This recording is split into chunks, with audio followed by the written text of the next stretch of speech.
오늘 우리가 읽었던 말씀 민수기 2장 17절만 읽었는데 2장 1절에서 마지막까지입니다. 그죠? 이제 오늘부터 이제 민수기가 시작이 됩니다. 민수기. 여러분, 민수기는 무슨 뜻이에요? 민수기 한자입니다. 이건 순순히. 그죠? 사실 이제 원래 이 하나님 이제 이 성경, 원래 성경의 이름하고는 전혀 상관이 없어요. 전혀 상관이 없고 왜 이렇게 이름이 붙여졌는지에 대해서는 아무도 모릅니다. 아무도 모르고, 다만 민수기 1장부터 2장에 백성들의 수를 계수하라, 그래서 이제 영어로 numbers 해놓으니까 이걸 민수기라고 이렇게 했을 뿐이지, 원래는 강야에서란 뜻이에요. 강야에서 있었던 일들, 이런 뜻이에요. 원래 민수기 그 성경의 이름, 성경 제목은 강야에서다. 강야에서. 그래서 강야에서 이제 이 40년 동안 유리 방황할 때 하나님께서 애굽에서 나온 지 2년 2개월 첫째 날에 백성들의 숫자를 계수하라고 그랬어요. 그래서 계수한 숫자가 몇 명이었을까요? 60만 3,550명이었다. 60만. 자, 장정만 60만 명이었다. 그렇게 나와 있죠. 그죠? 대략적인 숫자고요. 대략적인 숫자. 더 늘어나지는 않았습니다. 왜냐하면 20세 이상만 계수한 숫자이기 때문에 2년 사이에 4살이 20세가 될 수는 없잖아요. 18살이 20세는 될 수는 있는데, 그런 숫자가 좀 있다 보니까 60만 명에서 좀 더 늘어날 수도 있고, 어쨌든 정확한 숫자, 정확하게 나와 있어요. 성경에 60만 3,550명. 어디에 나와 있습니까? 그 총 숫자가 46절에 계수된 자의 총계는 60만 3,550명이었더라. 이제 3,550명 더 늘어났는지 그거는 중요한 것이 아니라, 자, 이 숫자는 어떤 숫자입니까? 이 숫자는 남자들 중에서 20세 이상, 20살 밑으로는 아니에요. 20세부터. 그러니까 더 많은 거죠. 그죠? 20세 밑으로의 남자들, 그리고 또 여성들, 또 노인들, 어린아이들까지 다 하면은 줄 잡아서 60만 명 곱하기 4 정도는 됐을 것이다. 아니면 6 정도는. 당시에는 자녀들이 많았잖아요. 요즘처럼 무슨 산하 제한을 해가지고 한 명, 두 명 이렇게 난 게 아니거든요. 그러면 더 많을 수도 있어요. 60만 곱하기 6, 7, 8 할 수도 있는 거예요. 그러니까 엄청나게 많은 숫자죠, 사실은. 이 많은 숫자를 데리고 강야를 40년 동안 돈다, 이러면 생각 한번 해보세요. 이게 과연 쉬운 일일까? 혼자 강야를 40년 동안 도는 것도 어려운데, 이렇게 많은 사람들을 데리고 강야를 돌았다. 야, 이는 엄청, 이게 모세가 얼마나 위대한 하나님의 종인가를 알 수가 있어요. 얼마나 위대한 하나님의 종인가. 불평하는 사람들, 원망하는 사람들, 빵 달라, 물 달라, 고기 달라, 부추도 달라, 파도 달라, 오이도 달라, 막 틈만 나면은 또 아프다, 고쳐 달라. 오만 이 백성들의 요구사항을 다 들어줘야 돼. 그것도 늘 싸워가지고 또 와서 심판해 달라, 재판해 달라. 이 모든 걸 모세가 혼자 다 하는 거예요. 다 혼자. 그러니까 이제 그 모든 일을 인간적으로는 할 수는 없죠. 인간의 힘으로는 못 하는 거예요. 그죠? 오직 하나님의 능력을 통해서만 가능했다. 그 모세를 통해서 하나님이 그 일을 이루시는 겁니다. 그래서 자, 민수기 1장 1절에 보면 이렇게 나와요. 한번 읽어볼까요? 민수기 1장 1절 다 한번 펴보시고. 자, 민수기 1장 1절 다 펴셨습니까? 한번 읽어봅니다. 시작.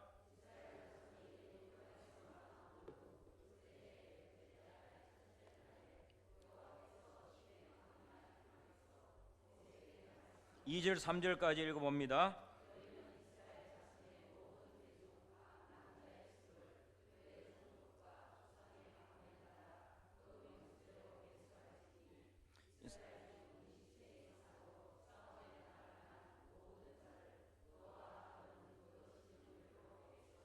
아멘. 네, 20세 이상으로 싸움에 나갈 만한 모든 자이기 때문에 20세 이상 중에서 싸움에 나가지 못할 만한 사람은 또 어떻게 해요? 빠졌을 가능성이 있어요. 아프거나 유약하거나 병든 사람들은 빠졌을 가능성도 있다. 근데 왜 싸움에 나갈 만한 사람들을 불렀을까요? 개수를 했을까요?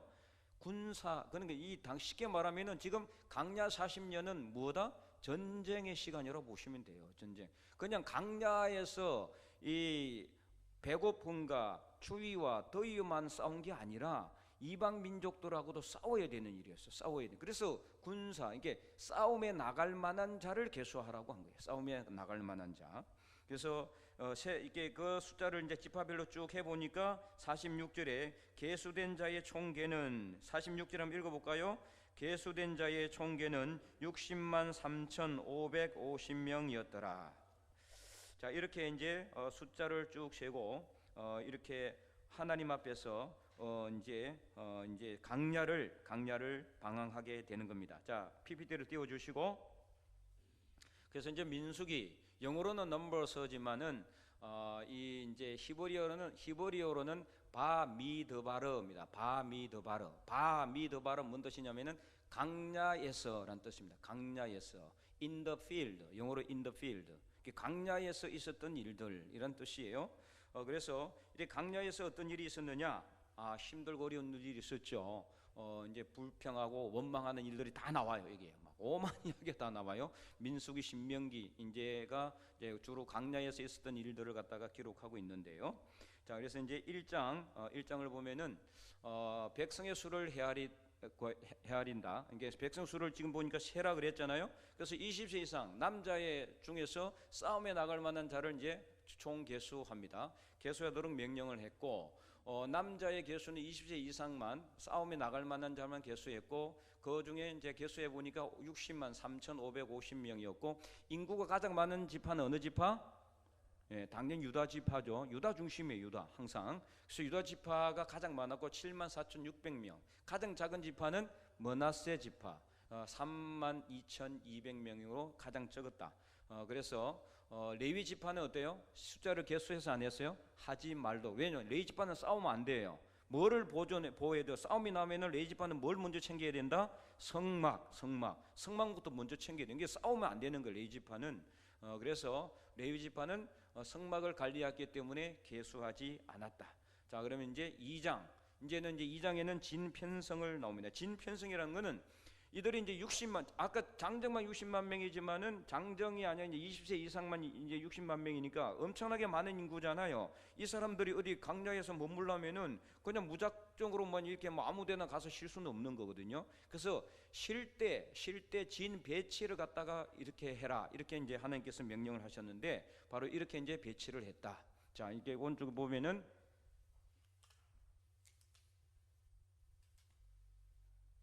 빼는데도 한참 걸리는. 여기가 맨 오른쪽에 이게 이제 동쪽이에요, 동쪽. 그래서 이쪽으로 이제 행진한다고 보시면은 맨 오른쪽 위가 유다 지파. 그래서 이제 유다 지파 중심이고 이사갈, 스불론. 그 다음에 위쪽이 단, 아셀, 납달리. 그 다음에 맨 뒤쪽에, 그러니까 여기 동쪽이면 여기 서쪽이겠죠, 그죠? 여기는 어딜까요? 북쪽이겠죠, 북쪽. 그 다음에 이제 서쪽에는 베냐민과 므낫세, 에브라임. 그리고 여기 남쪽이죠. gad과 시몬, 러우벤. 이렇게 이제 지파가 각 방향달에 동, 서, 남, 북에 각 지파가 몇 지파씩 되어 있습니까? 세 지파씩. 총 몇 지파예요? 12지파. 12지파가 있고요. 그리고 중앙에 뭐가 있습니까? 중앙에 성막이 있는 거예요. 성막이. 그래서 머물 때는 항상 이런 배치대로 해서 머물게 되는 거예요. 이런 배치대로. 그러니까 상당히 넓어야 되겠죠, 그죠? 엄청나게 넓은 광야, 황량한 벌판이 필요한 거예요. 돌이나 이런 것이 있어도 안 되고 무슨 뭐 산이나 이런 게 있어서도 안 되는 거예요. 상당히. 그래서 이제 이 평지가 주로 어느 평지에 나오느냐? 모압 평지 이렇게 나옵니다. 모압 평지. 엄청나게 넓어요.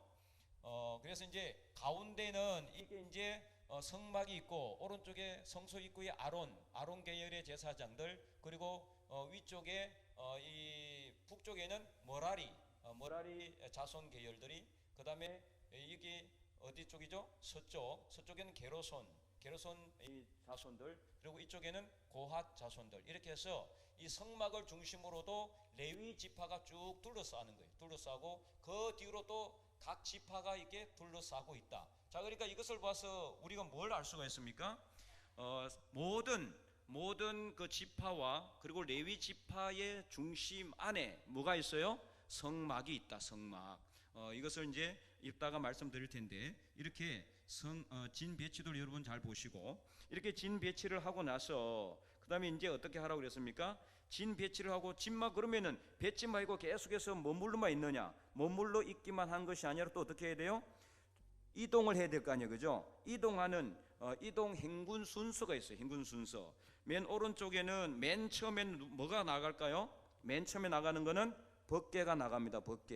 법궤가 나가고, 그러니까 제사장들이 법궤를 이제 메고 가는 거죠. 그 다음에 누가 나가느냐? 유다 지파 계열, 아까 유다, 그 다음에 이사갈, 스불론. 그 다음에 누가 나가느냐? 게르손 이제 계열의 사람들과 머라리 사람들이 뭘 들고 가느냐? 성막의 부품들, 그 이제 장대라든지 뭐 이런 것들이 있잖아요. 이런 것들을 메고 가는 거예요. 그 다음에 또 누가 나오느냐? 그 뒤에는 르우벤, 시몬, 갓, 이 세 지파가 이제 그 다음 뒤를 따라요. 그 다음 뒤에는 누가 가느냐? 고핫 자손들이 성물, 그러니까 잔이라든지 아니면은 등잔대 이런 것들을 이제 다 이렇게 보자기에 싸가지고 가는 거예요. 그 뒤에 누가 나오느냐?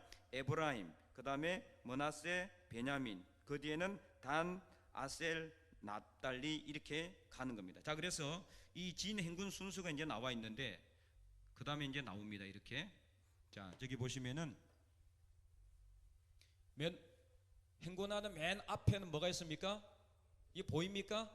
네, 법궤. 그 다음에 유다, 이사갈, 스불론. 그래서 법궤 뒤에 세 지파. 그 다음에는 성막의 부품들. 그 다음에 르우벤, 시몬, 갓 지파. 그 다음에 성물들. 그 다음에 에브라임, 머나세, 베냐민, 단, 아셀, 납달리. 이렇게 해서 총 12지파를 중심으로 해가지고 가운데에 뭐가 있느냐? 역시 성막의 부품과 성물들이 배치되어 있다. 또 이것을 통해서 봐서도 뭘 알 수가 있어요?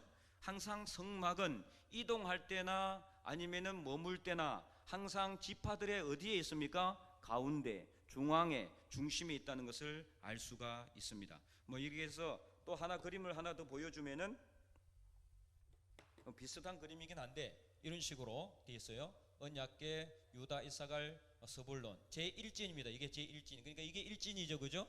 제1진으로 맨 처음에 가는 거예요. 언약궤 뒤에 따르는 거예요. 그 다음에 성막이 있는 거죠. 그 다음에 르우벤, 시몬, 갓이 제2진이에요. 그 다음에 성물이 있고 에브라임, 머나세, 베냐민이 제3진, 그 다음에 제4진으로 구성이 되어 있다. 자, 그래서 여기를 봐서 보면 알 수 있는 것은 모든 지파의 중심에 성막이 있기도 하지만 또 행진을 할 때는 맨 앞에 뭐가 간다? 법궤가 가고 있다. 법궤, 언약궤, 하나님의 궤가 가고 그 뒤를 누가 따라가요? 지파들이나 성막이나 성물들이 따라가고 있다. 이 뭐를 의미하는 걸까요?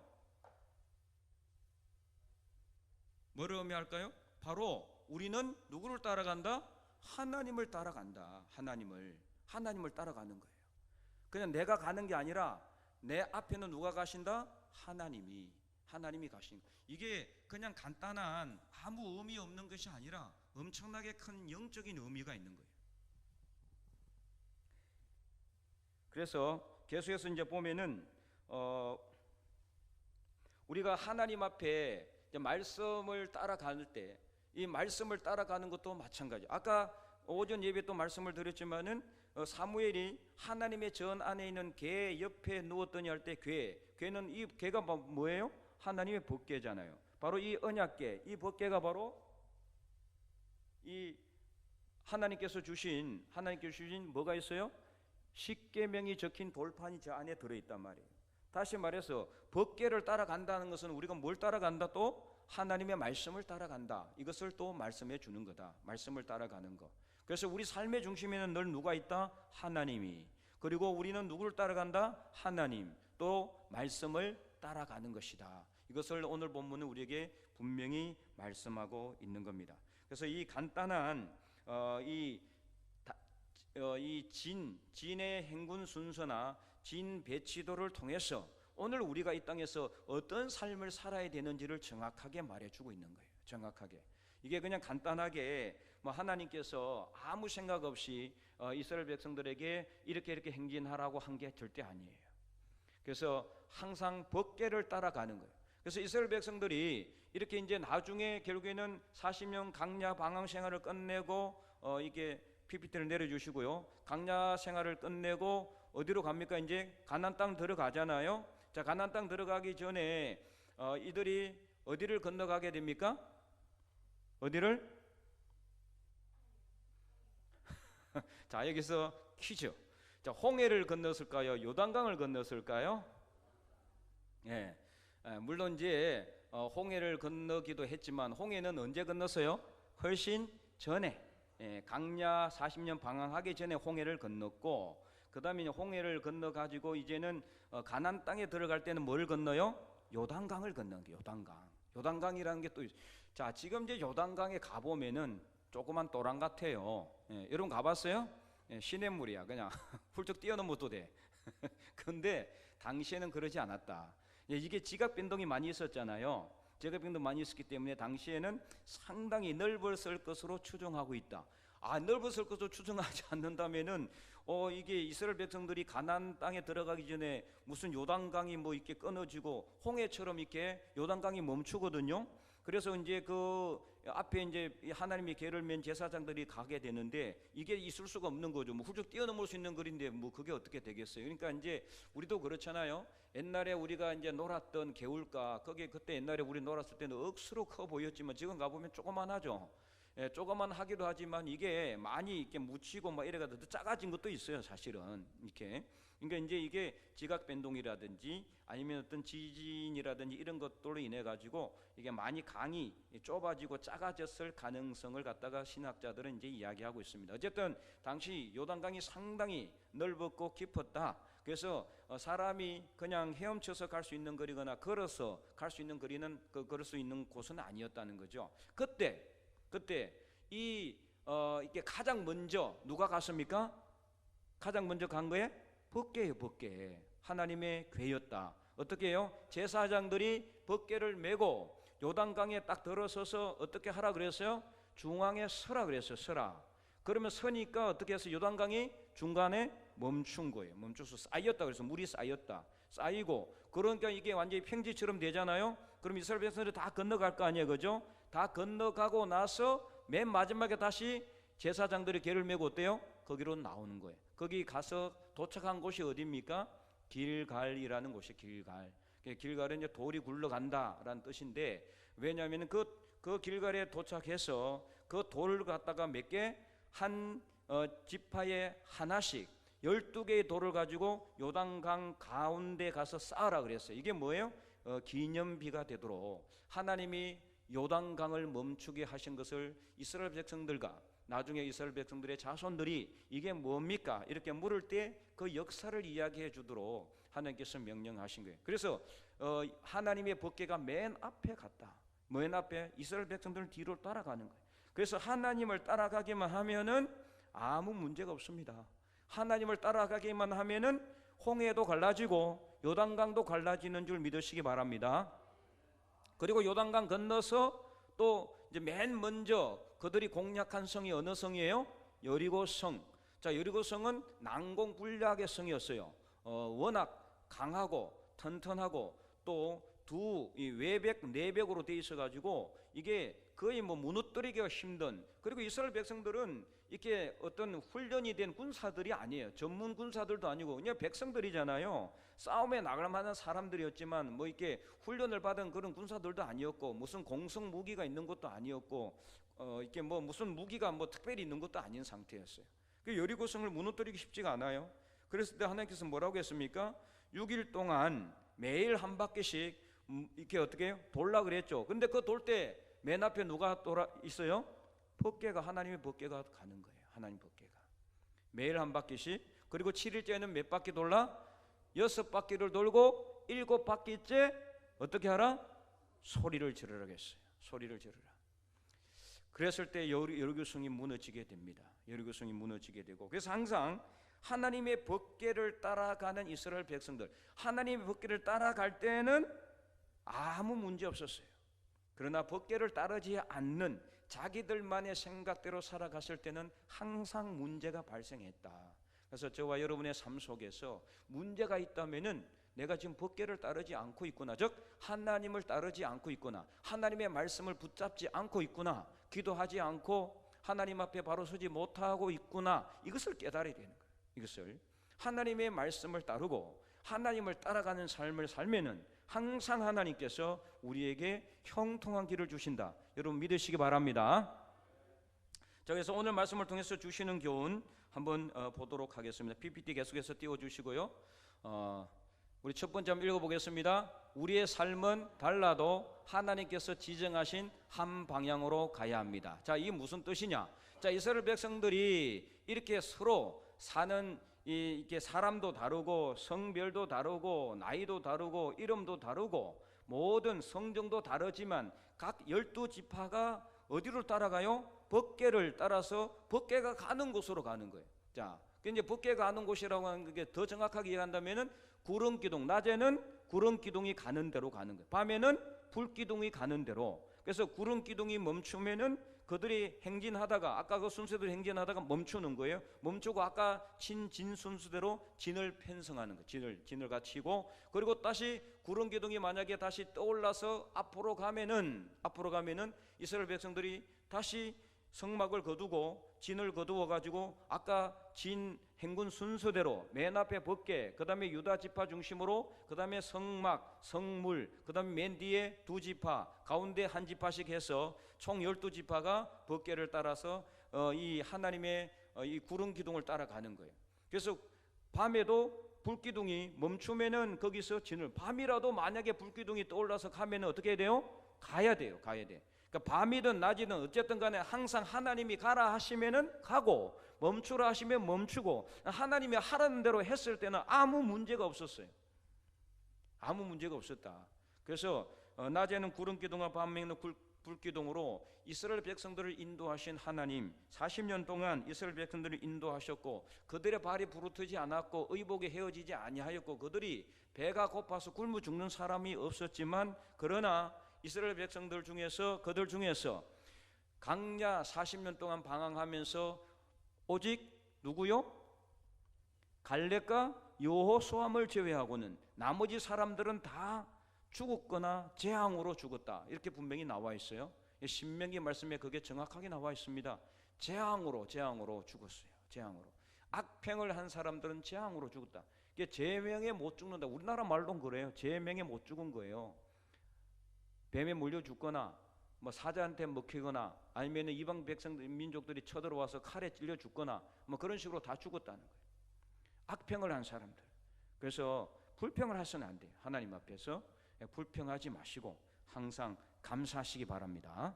그래서 하나님 앞에 우리는 항상 하나님이 가라고 하는 대로 한 방향을 향해서 간다. 그래서 이스라엘 백성들 아까 진 배치 순수와 진 행군 순수로 봤죠. 다른 방향으로 가면 안 돼. 한 지파가 우리 가다가 이 길은 좀 안 좋아 보니까 우리는 이로 갈래. 그래서 다른 데로 가버리면 돼요, 안 돼요? 안 되는 거예요. 이거는 오늘날 무엇을 의미하느냐? 우리가 각자, 여러분들도 각자 삶이 다르고 생활이 다르고 또 서로 생각도 다르지만 우리는 하나님이 지시하시는 한 방향을 향해서 가는 거예요. 한 방향을 향해서. 그러잖아요? 여러분 생각도 다르고 제 생각도 달라요. 저도 내 마음대로 내 방향대로 가는 건 아니에요.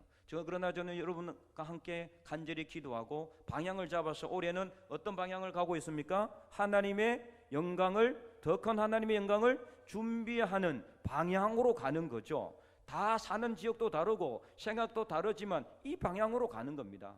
방향으로, 한 방향으로. 그래서 이렇게 우리가 이 이스라엘 백성들의 진 배치도와 행군 순서를 통해서 오늘날 우리의 삶이 어떻게 되어야 되는지를 갖다가 깨닫게 되는 겁니다. 그래서 한 방향으로 가야 된다. 두 번째, 계속해서 PPT 띄워주시고 우리는 읽어보겠습니다. 우리는 교회 안에서 신앙으로 연결된 한 가족이므로 서로 협력해야 합니다. 아멘. 자, 아까 진 배치도와 행군 순서들을 봤는데 만약에 진을 배치를 하는데 서로 한 지파가 우리는 뭐 다른 저 지파하고 같이 이게 됩니까? 이러면 완전히 엉망이 되는 거예요. 엉망이. 그래서 하나님의 성막을 중심으로 오른쪽에 유다부터 시작해가지고 네 방향에 각 세 지파씩 총 12지파 정확하죠, 그죠? 셋에서 총 12지파가 성막을 중심으로 그리고 레위 지파를 중심으로 가운데는 성막이 있고 가운데 법궤가 있어서 거기에 하나님이 계시는 거예요. 이게 뭐를 하면 오늘 우리 신앙의 삶의 모습과 똑같아요. 신앙의 모습과 똑같다. 교역자들을 중심으로 목회자들을 중심으로 방향을 가지고 여러분들도 함께 협력해서 같이 가는 거죠. 그래서 나 혼자 뭔가 하려고 해서는 안 돼요. 어떻게 해야 돼요? 같이 협력해서 함께. 오늘 이 직분자 간담회 했는데 보리스가 여전도에 어떤 이야기가 나왔느냐면은 우리 같이 3명 4명 조를 짜가지고 전도하는 거 좀 이렇게 어떻습니까? 좋은 이야기죠. 그냥 혼자 하는 것보다는 둘이 하는 것보다는 셋이 넷이 여러 명 같이 하는 게 좋잖아요, 그죠? 전도 혼자 하려면 힘들어요. 그래서 같이 하는 거죠. 우리는 같이 협력해서 해야 되는 하나님의 신앙 공동체다. 이것을 이 말씀이 우리에게 이야기해주고 있는 거다. 자, 계속해서 보면은 세 번째 읽어봅니다. 이 세상에서 우리는 나그네와 같습니다. 자, 이스라엘 백성들이 진, 행진, 순수와 배치도를 받는데, 자, 하나님의 성구름이 떠올라서 가면은 우리도 어떻게 돼요? 가야 되고, 머물면은 우리도 머물러야 되고. 그러니까 우리가 정처 없이 떠도는 나그네와 같은 삶을 이 땅에서 살아가고 있다. 그래서 우리는 이 땅에 뭘 두지 말아야 된다? 소망을 두지 말아야. 한 자리에 우리의 소망을 두는 게 아니에요. 여기는 참 물도 많고 푸른 초장도 있고 양 키우기도 좋고 여기에 그냥 집 짓고 삽시다, 이게 아니에요. 영원토록 여기 사는 게 아닙니다. 비록 우리에게 집이 있고 또 우리에게 거처가 있을지라도 영원히 이 땅에 살 수는 없습니다. 때가 되면 하나님 품으로 가야 됩니다. 그래서 우리는 이 땅에서 어떤 삶을 살고 있다? 나그네의 삶을 살고 있다. 나그네와 같은 삶. 그렇기 때문에 오전 예배에 제가 말씀드린 것처럼 우리가 하늘의 소리에 귀를 기울여야 되는 거죠.